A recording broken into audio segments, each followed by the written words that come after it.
We continue now with our study of the significance of God's name, by which he revealed himself to Moses and called this name his memorial name for all generations, the name Yahweh, which being translated means, I am who I am.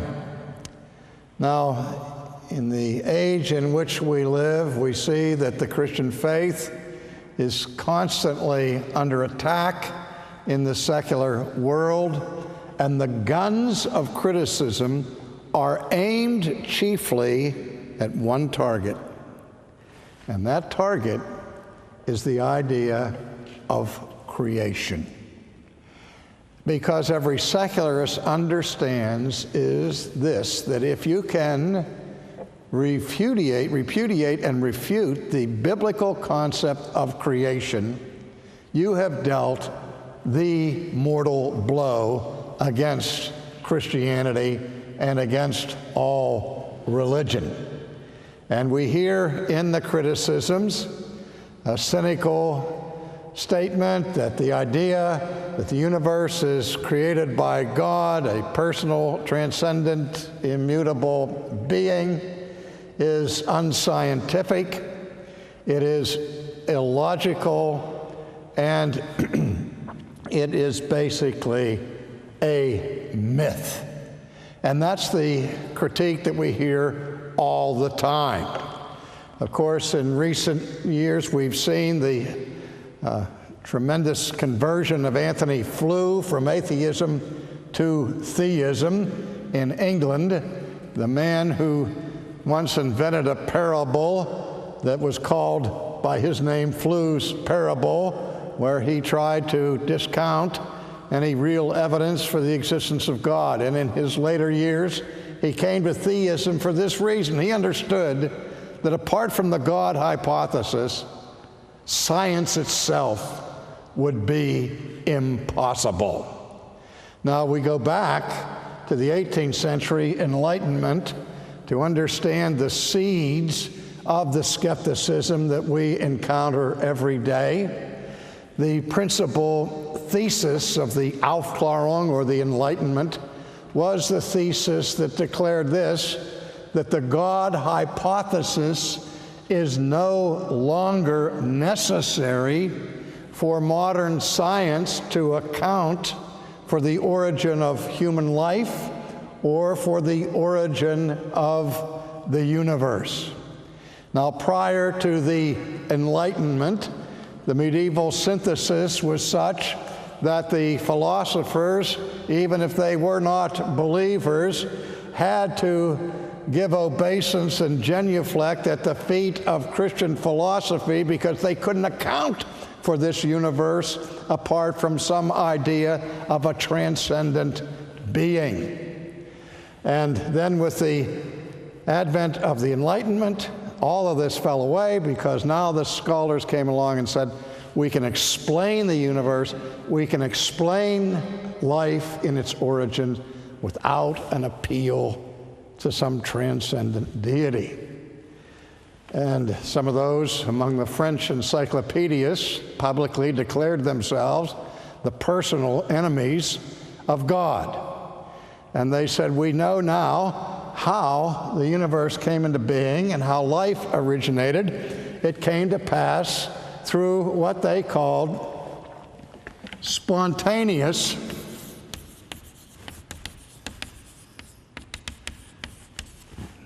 generation.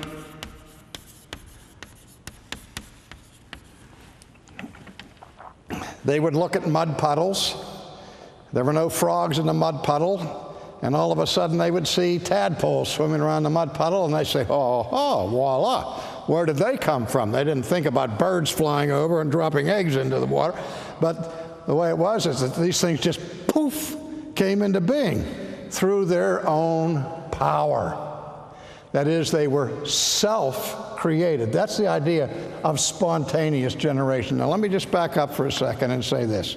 If anything exists now, there are only three possible generic explanations for something existing rather than nothing. Either that which exists is eternal, or it is self-created, or it is created by something that is eternal. Now notice in those three options, and I don't have the time to go into every subset of them, but I can tell you this in all candor. I gave this presentation at Yale several years ago with the opportunity of the philosophers there to interact, and they were mute for the most part. They had to agree that it had to be one of these three. And I said, you realize that 2 out of the 3 involve something eternal. So if we can eliminate the third one, then we have already proven the thesis that something has already always been. Of course, you shouldn't have to go into a debate. As I said earlier, if anything exists now, something has always existed, or nothing could be unless it comes through the option of spontaneous generation, which is another word for self-creation. And like I want to say to you that this concept of self-creation gets a lot of credibility and credence in our modern society. But 5 minutes of careful examination of the concept will reveal to any sentient creature that the idea itself is a logical absurdity and a logical impossibility. Why is that? Well, for something to create itself, quite simply, it would have to be before it was. Let me say it again. For something to create itself, it would have to be before it was. It would have to be and not be at the same time and in the same relationship, which violates the most fundamental principle of truth and of science, the formal principle of the law of non-contradiction. Nevertheless, we keep finding this over and over and over again by otherwise reputable scholars and scientists who talk this way. When the Hubble telescope was sent out into space to give us more information of the expanding universe, one of the most famous astrophysicists in America was being interviewed on the radio that day, and I was driving my car down the road, and the man almost caused me to wreck, because he said 15 to 17 billion years ago, the universe exploded into being. That's heavy stuff. Now, what was it before it exploded into being, 15 to 7? The only option was non-being. There was nothing that, boom, exploded into something, and the most fundamental scientific precept was violated: ex nihilo nihil fit. Out of nothing, nothing comes. And whenever an otherwise distinguished astrophysicist declares that you get something out of nothing at that moment, he stops being a reputable astrophysicist. I've referenced in the past an essay I read by Nobel Prize winning physicists from the West Coast who wrote this essay saying the time has come where we must discard the concept of spontaneous generation as being illogical and unscientific. Well, I have to say to you, dear friends, I think the time for that was the very first time it was uttered in the 18th century. But anyway, this particular Nobel winner said we can no longer speak scientifically about spontaneous generation. Now we have to speak in terms of gradual spontaneous generation. Now, I'm not making this up, I promise you. I read it, I said, gradual spontaneous generation. I said, now there's a good one. Now, we can't get something out of nothing quickly.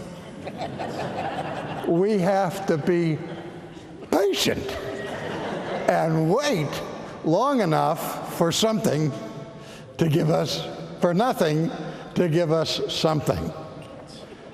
So the extremes to which people will go to do away with the God hypothesis.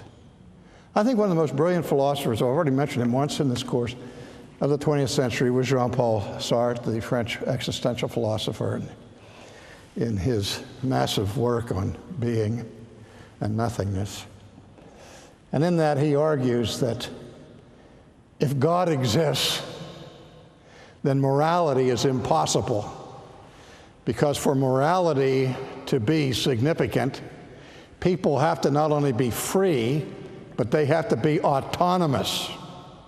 And if God exists, we could not be autonomous. Since we can't be autonomous, we can't really be moral. And so the existence of morality makes the God hypothesis impossible. A Dutch philosopher by the name of Leibniz countered that argument from Jean-Paul Sartre and said, it's not the existence of God that makes morality impossible. It's Sartre's morality that makes the denial of the existence of God necessary. Because that's what this issue comes down to. It's really not an intellectual question. In the final analysis, it's a moral one. And fallen human beings will go to every extreme they know to banish God as their judge from the universe. The big flap now about intelligent design is about the same thing. Intelligent design is an oxymoron. If it's designed, it has to be intelligent. But we want to have unintelligible designed, unintentional intentionality, and the absurdities mount up forever. Really, the idea of self-creation is an attempt to explain the universe like a rabbit out of the hat, where there's no rabbit in the hat until the magician waves his magic wand, and voila, out comes the bunny out of the hat. Now, I know how that's done, but I'm not going to ruin it for you now. But in any case, what they want is a rabbit out of the hat, without the rabbit, without the hat, and without the magician. They want to just poof the rabbit to create itself. I mean, why don't people laugh about this? This is ridiculous. It really is ridiculous. And instead of being defensive about that, we need to start laughing at people who talk like this, because they're making no sense whatsoever. Now, in contrast to self-creation, which is a logical impossibility, we have the idea of self-existence, or what we call in theology the concept of aseity. When I see that word on a blackboard, when I see it in a textbook, I know that the vast majority of people in the pew have never heard of the word. And it's so obscure and esoteric, they don't care about hearing about the word. But I have to tell you, honestly and personally, I see that word and I get chills up my spine. Because in that one little word is captured all of the glory of the perfection of God's being. That what makes God different from you and different from me and different from the stars, the earthquakes, and any creaturely thing is that God and God alone has aseity. God and God alone exists by his own power. Nobody made him. Nobody caused him.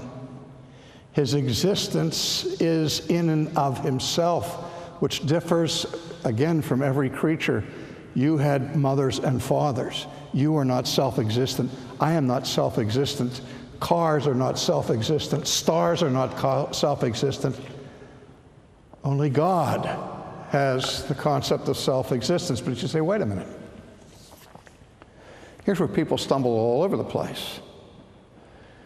Even somebody like Bertrand Russell, when he wrote his book, Why He's Not a Christian, he said that when he was 18 years old, he was reading an essay from the philosopher John Stuart Mill. And before that time, Bertrand Russell affirmed the existence of God. He says, but as a young man, he said, I read this essay, and Mill said, well, if the law of causality is true, then the Christian God can't be true, because if everything has a cause, then God would have had to have had a cause, and whoever caused or whatever caused God to be would have been superior to him. And so the whole law of causality destroys the idea of God. Now this is Bertrand Russell, one of the most brilliant minds of the 20th century, being influenced by another brilliant philosopher, John Stuart Mill, making a first grade elementary ABC primer error. The law of causality does not say that everything has to have a cause. The law of causality says that every effect must have an antecedent cause. And that's what we call a formal truth. It's true by definition, just like saying a triangle has three sides. Because an effect, by definition, is something that is caused by something else. And a cause can only be a cause if it produces an effect. But we're not talking about God as an effect that has been caused by something before him. He is self-existent. He owes his being to nothing outside of himself. He has the power of being within himself. Think about that. And your ardor to worship him will, I believe, be intensified. Well, you say, well, what's the difference between self-creation and self-existence? Aren't they both a challenge to logic? No. Self-creation is illogical and absurd, as I've already seen. Just take the idea of something eternally existing in its own power, having the power of being within itself. What principle of logic does that violate? Is there anything irrational about that? Now, and I understand, I'm not a conceptualist who said if I have a concept that can pass the test of rationality, therefore it must be true. I'm not saying that. I'm simply saying that the idea of self-existence violates no law of reason. It's a perfectly, eminently rational concept. Now, I want to take it further. Not only is the idea of self-existent being possible, but I think that Thomas Aquinas had it exactly right centuries ago.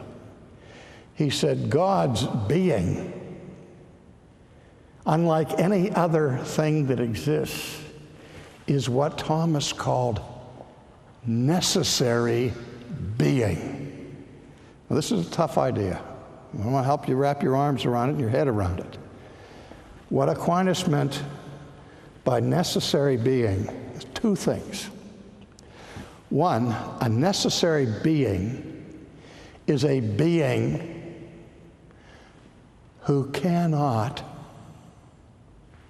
not be.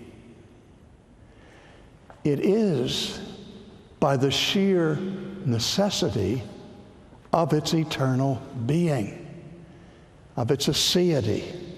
Self-existent being is that sort of being that is not hypothetical or, again, dependent on some other concept, but is necessary. Its being cannot not be.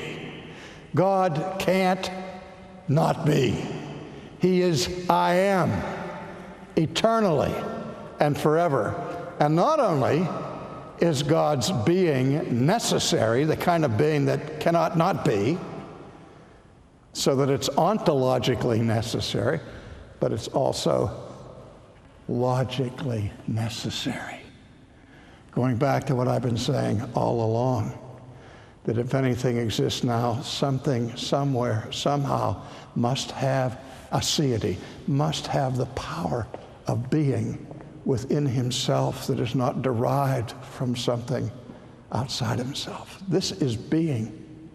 It is supreme being. This is transcendent being.